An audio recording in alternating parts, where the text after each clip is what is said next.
a link doesn't even have to be like credited to you and your talent. It just has to be somebody you know. So I think that that's the wash down of networking, and I find that happens a lot.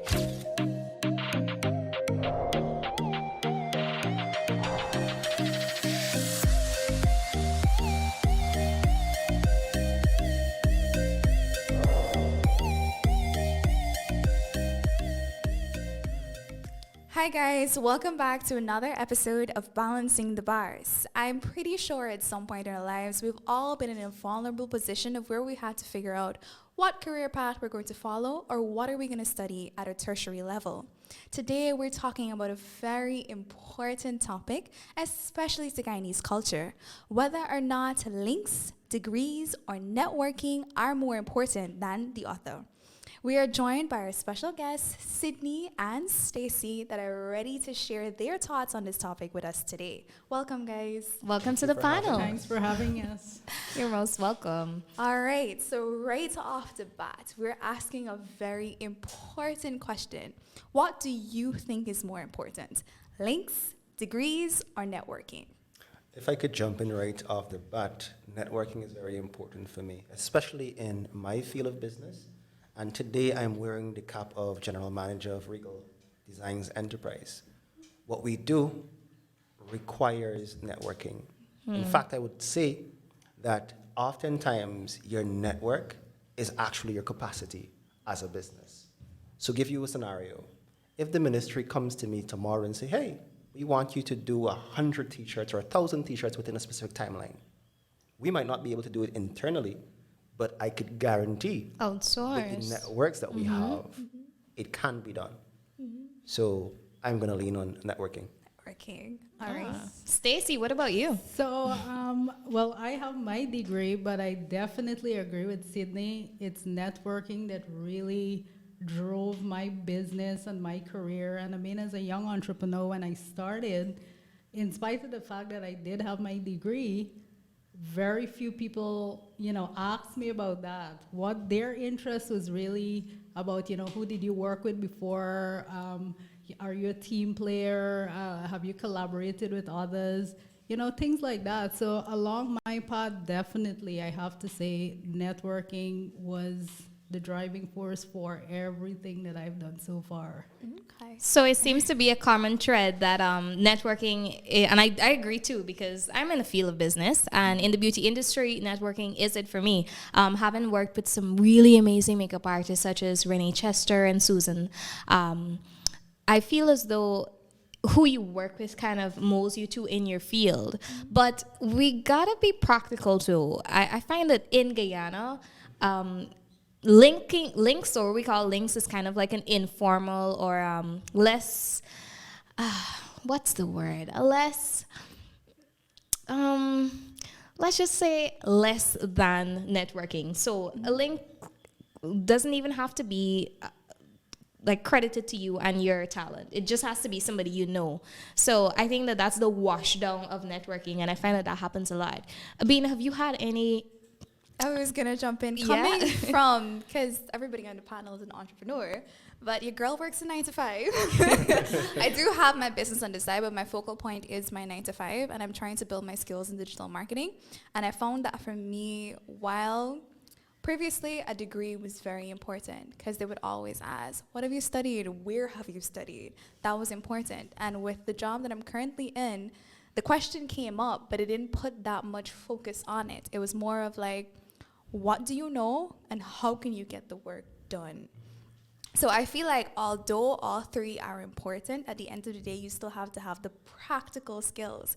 Because a lot of persons have the degree and don't know what they're doing, or are able to just pass through the phases of the 2 or the 4 year, and at the end of it, they're not sure or even able to apply the skills that they've learned.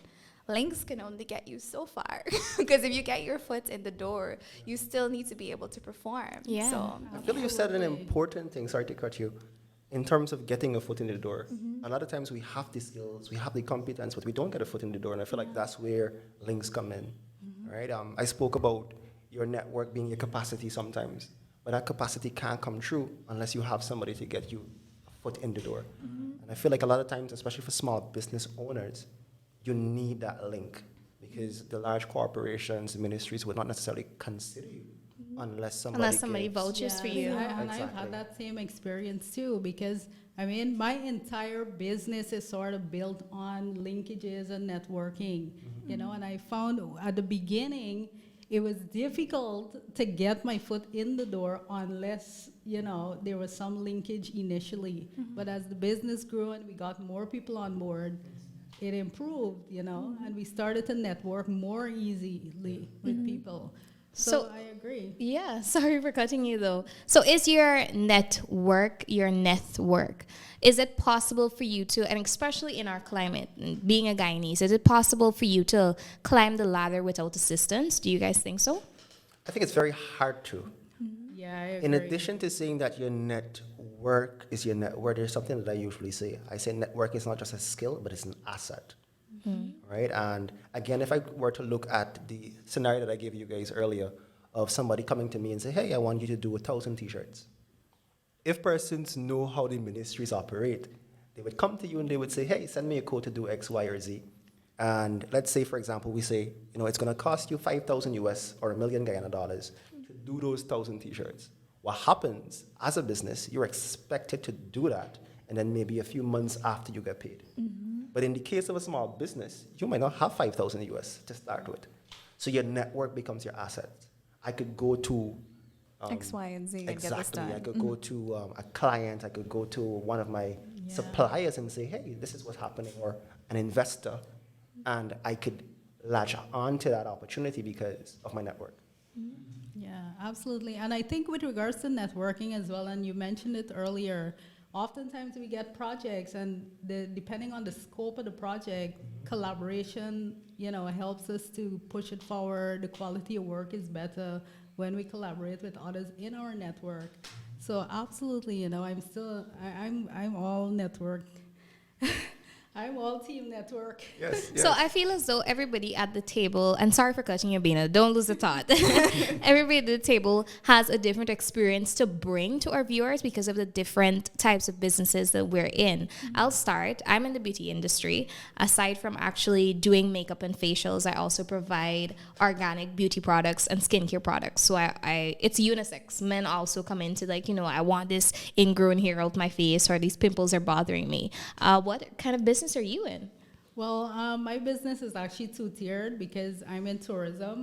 My page is called Visit Guyana. Like I said, it's entirely built on networking. Yeah. Because our page reaches like 5 million people a month, and it's a network of people that enabled it to grow to that.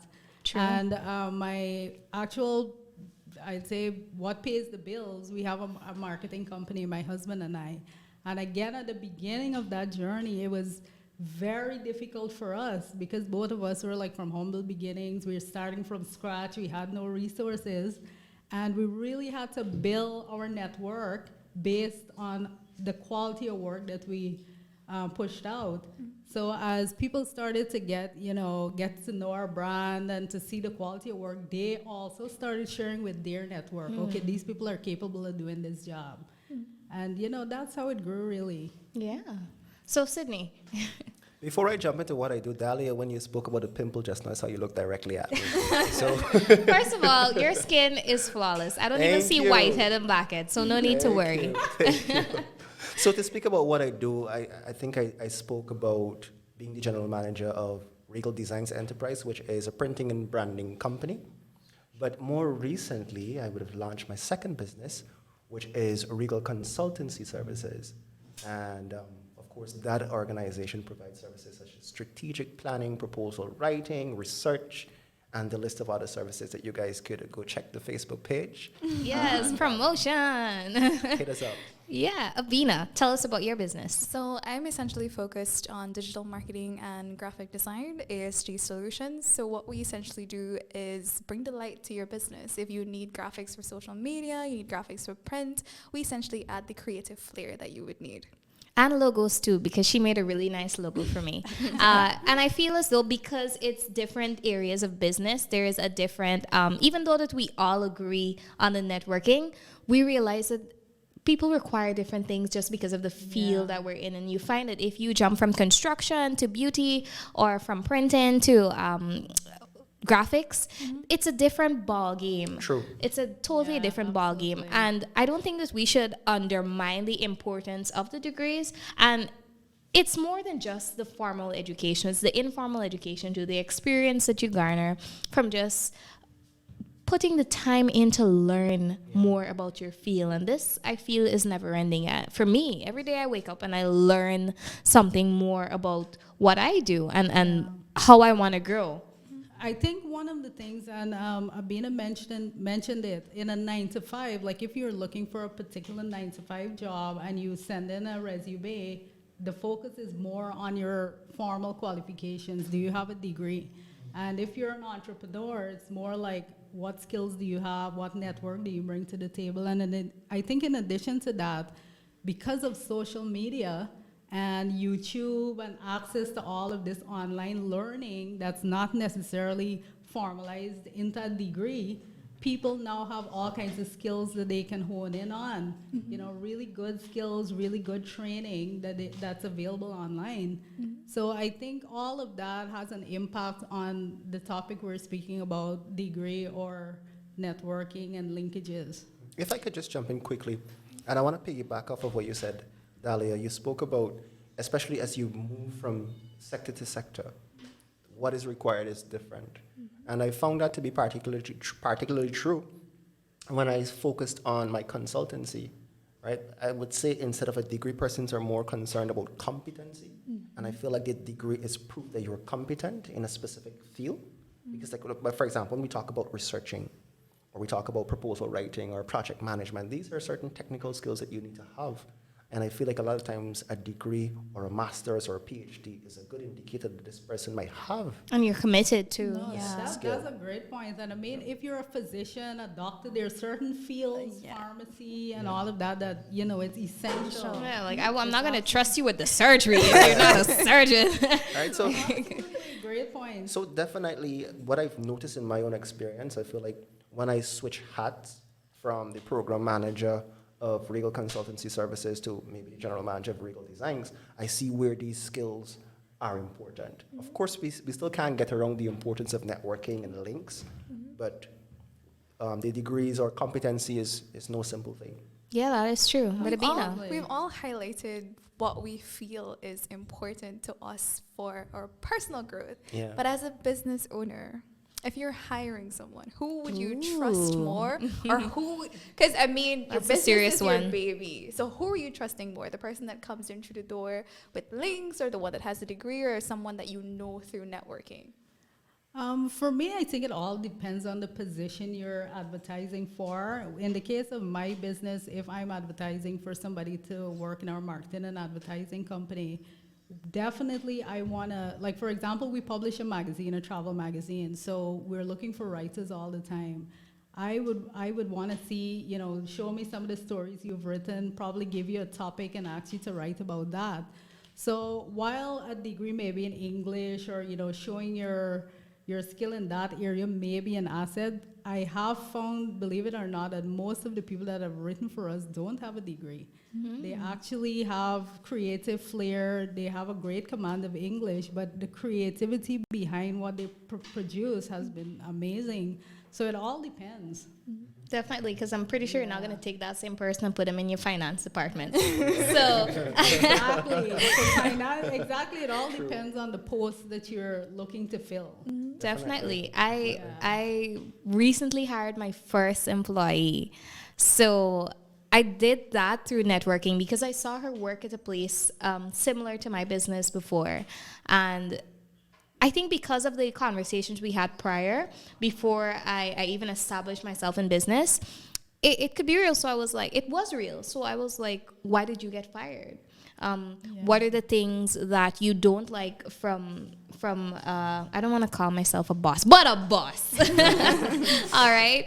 And all of that. So you can be candid with them just because you saw them in an informal setting and in a formal setting. So you get to see the layers of a person too. I think if you're hiring someone, that's important because it's never good to just see what people want you to see. And it's also good to see the flaws in someone. So for me, definitely networking. I mean, and as you move forward, you're going to see if this person is capable or not. And then you know how to hire better next time. Yeah. So for me, it would be two-layered as well. If I'm hiring somebody for the printing and branding company, I don't need to see a degree, but I want to know that you could create really good graphics. Of course. I want to know that if you're doing a T-shirt or a stand-up banner or any of these items, when it's done, customers are going to be, or potential customers are going to be calling me from all across the globe because they love what they're seeing. So I think that would be it for that. But for the consultancy, I need to know that you could do what it is that is required. So, like, for example, Stacey would have made mention of seeing person's work. One of the things that I would have said to some of my members, okay, you could write proposals, let me see what those look like. And I want to be able to see it. But the good thing about persons who have some amount of technical qualifications, whether it's a degree or something, it adds to the integrity. Persons believe in your team, its competence, because it's like, oh, this person has a master's.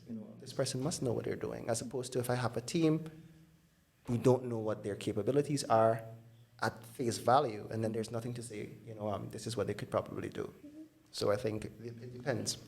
But Abina, you shot that fiery question. So what would you do?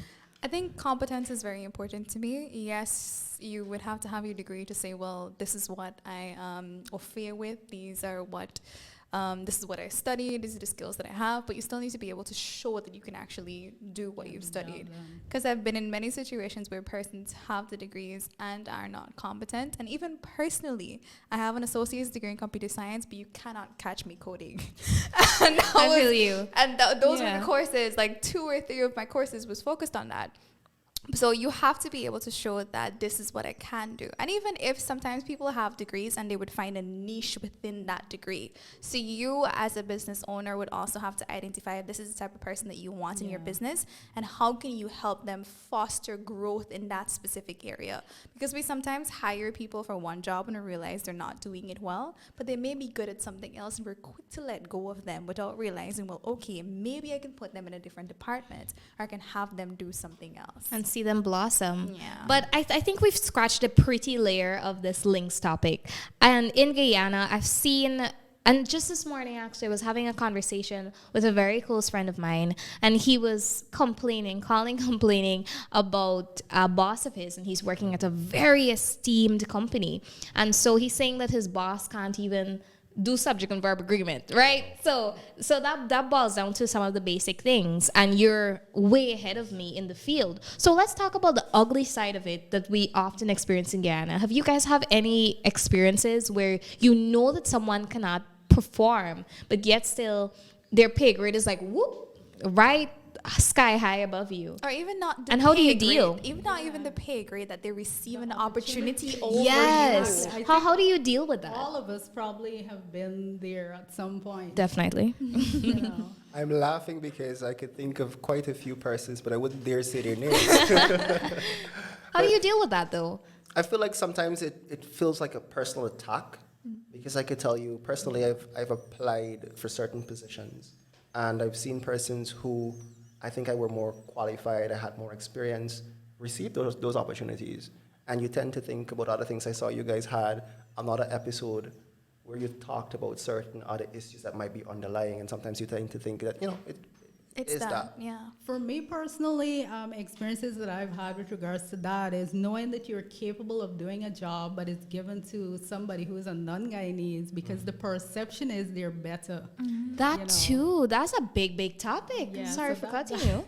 That's a whole different topic, but with regards to experience, that's one. The second experience I've had is when we were doing our first magazine and we were reaching out for advertising. I remember one person responded to me and they said, do you have like a name? So I was confused. I said, what do you mean a name? They said, who are you? I never heard of you. Who are your parents? Right? Believe it or not. So I said, that's irrelevant. This is what we bring to the table, right? I mean, I knew what I brought to the table. So I was confident in saying, okay, I know what we bring to the table and this is how you're going to benefit. This is the value. But that didn't matter To the person. to them. It didn't matter. So in their case, it wasn't even whether you're qualified to do the job, whether you had proven yourself. It was all about, okay, you're not in my network. You're not in my circle. That's Yeah. ridiculous What's your though. name? And it is an archaic way of thinking. It's way old and outdated. It doesn't serve us anymore. But Bina, what about you? I think for me personally, it has happened a lot. I would not delve into the underlying issues as to why, but what I've had to learn over the years is that it doesn't define me per se, because there are a lot of times where I wanted to be in spaces that I did not belong. So I would be clicks fingers. So Sounds like poetry. Yeah. So like you really want this job, you really want the opportunity, but it was not for you, or maybe it wasn't for your higher good. So after, there's some situations where I ended up in and had to leave after a while. I remember I was working for this one company, and most days I would go to work and cry because I did not like the environment. I did not want to be there, but because I needed to pay my UG fees, I needed to get it done. And after a while, I left. And I could feel like the baggage literally fall off my shoulder. And I knew then that I did not need to be in that space. So it happens, yes, but I was able to use the experiences to get where I am right now. And I realize now that if I'm denied, it doesn't mean that my gratification or where I need to be isn't coming, or I'm not valuable enough to be in that space. Absolutely, and to just to kudos add to you. Exactly. To add to what I just said prior, that very person actually called me a year later, and they were like, "Oh, can you do put this? me in, and can you come see our place?" And I was like, Look at it. You need me now. But going back to what my mom always says, what's for you is for you in this life. And I think that's what, for all the experiences I've had that probably could have made me feel like I'm not good enough, really just made me feel so much more better, because as time goes on, I realized that just was not for you. And that's why I was like, poetry, Abina, because literally it reveals itself. It really and truly does. If I could go against the tide right now, I want to say that Regal Designs Enterprise is the person that you need to connect with now. We need to be in that space. Right? Call us. Yeah, so even if, and that's the thing, I think popularity has a lot to do with links, and people think that, maybe if I'm popular, then all of this attention or opportunity is gonna come to me. And I think that's a misguided belief. It definitely is, because maybe attention is gonna come to you, and it's misguised as opportunities, but there's nothing there. It's void. And that's where some people forget or don't learn how to say no, because you get popular and you're taking all the opportunities that come to you, and it isn't helping you grow. So you're essentially just helping other people get where they need to be, but you're not helping yourself. And you're left in the dust. Especially in business. I feel as though if you are not around the right people, it can be very dog eat dog, but with a smile plastered on. And you need to see past that too. And that's where networking comes into. When you network with people, especially over a certain period of time, I feel as though you get to see and understand people better. Versus just being like, oh yeah, I got somebody I could call for this, and taking the easy way out. Because mind you, links could be good and it could be bad. But that's just my take on it. I think that's where competence comes in. Because when you get the spotlight, what do you do with it? Are you able to deliver? Because we often talk about, and this comes back to the links, getting a foot in the door. Sometimes persons go the extra mile. They put their name, their reputation, and everything on the line to get you in that door. When you get in, are you over-delivering, or are you performing below expectations? So definitely I feel being able to find that sweet spot between links, networking, and competence or the degrees is very important. Yeah. And to add to what you were saying, I mean, I guess people who are watching would ask the question, okay, so why did you get your degree then if you're on team? Right? Yeah. So That's a great question too. exactly. It's true. And the thing is, I think I'm very similar to Abina in terms of I did my degree in computer science, but now I am working in marketing, but to be honest with you, I found my passion in a different way, because my IT degree actually got me a job in tourism, and that's what led me on the path that I am on now, which is tourism, marketing, hospitality, and all of that. And the degree in computer science actually helped. A lot of the skills that I did learn, the formal skills that I did learn in computer science, helped me, the technical skills.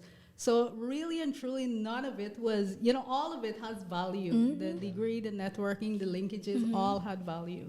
In my own case, my degree was in business management, and we could see how that has translated. It manifested. Exactly. Right? So it has a lot of merit, especially in terms of having certain strategies, whether it's for managing a team or managing a business. Yeah. You need those skills.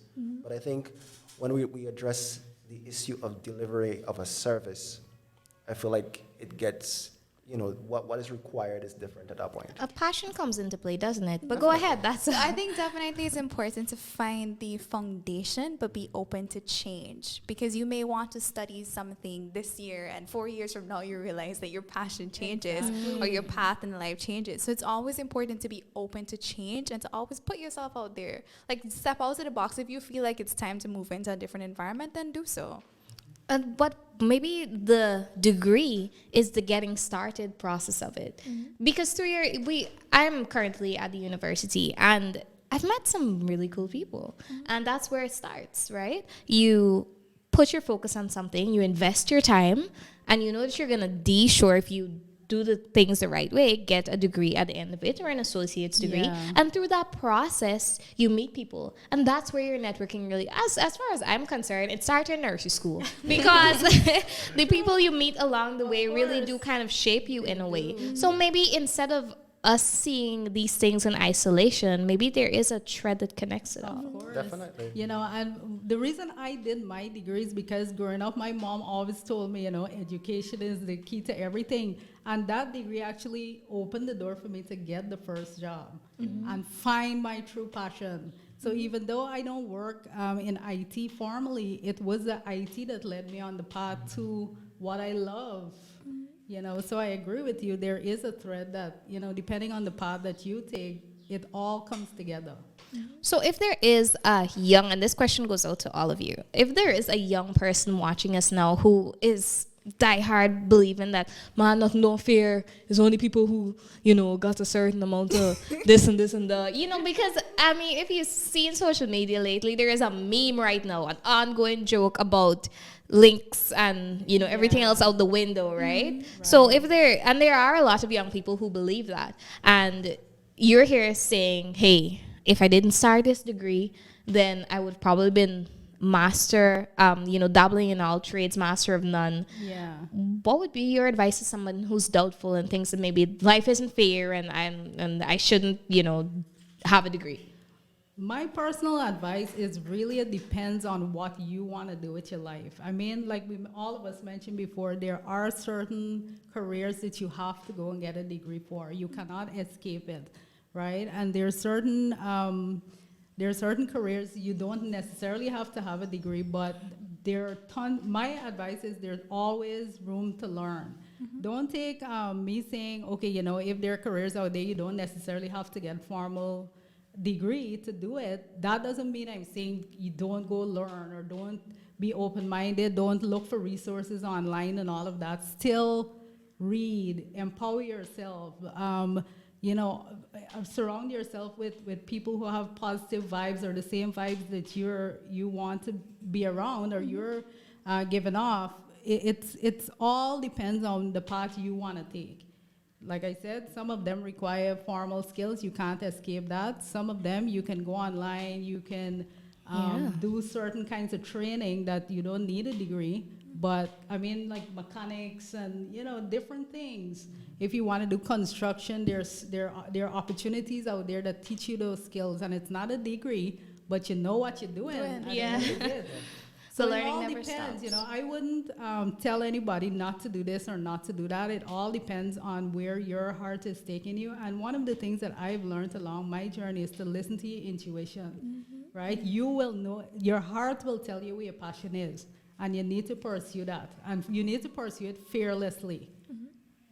Yeah, that is some good advice. Yeah. What I would say to that person is that life is a conspiracy for or against you if you want it to be.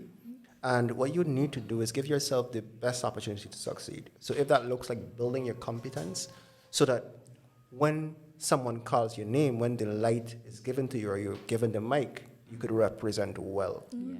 Because the person who might not have the competence that may have the links and they're granted the opportunity, they're pretty soon they're going to lose that opportunity because they can't provide or they can't perform. And when you get called, that's where you ensure that you can get it done. And guess what? You're going to hold a slot. Yeah, that is true. Yeah. That's so important. I think the foundation of deciding what you want and where you want to be is very important. And it's also important to note that you have to start somewhere. A lot of us like to think that as soon as you're out of university, I must be getting into a job where I'm in a managerial position. I need to be making 7 figures, 6 figures. But it's important to note that you have to start somewhere and you have to keep going. So it's important to know where you want to go, start somewhere, and just keep going and keep pushing. Yeah. Definitely. My advice is simple. Nobody cares. Literally, nobody cares about what you're going to do, and you are the person in control. So if you stop thinking about what your mother wants you to do or what anybody else wants you to do, whether it be society or even the people around you or your friends are doing, then you really get that alone time to focus on what you love and what you think you're going to put that 100 passion behind and shoot forward with. The minute you block out that outside noise, you get to really like tunnel vision and you see what you want and more so what you need your career to be and what you want your life to represent. That way you get to know, okay, I want to be the top mechanic. I'm going to be working alongside people who are going to give me this experience. I'm going to read this book today because I feel like it's going to help me out. So we're in an age where you don't need to do mundane things. You don't have to be a lawyer or a doctor in order to feel fulfilled. You feel me? All you need to do is be true to yourself. And that's the first step. That's how you know how you're going to move forward. Yeah. I think we got a lot of important gems out today in today's conversation, but it's also important to note that regardless of whether or not you think links, degrees, or networking is more important than the other, it's always up to you what you want to do with your life, and at the end of the day, you are in charge and you need to make the decision to continue pushing forward to get where you need to be. Thank you guys for joining us for another episode of Balancing the Bars, and thank you so much to Stacey and Sidney for joining us for today's conversation. I am your co-host, Davina Gomes, and we're joined by Arian Richmond. and this is Balancing the Bars, where Balance brings peace.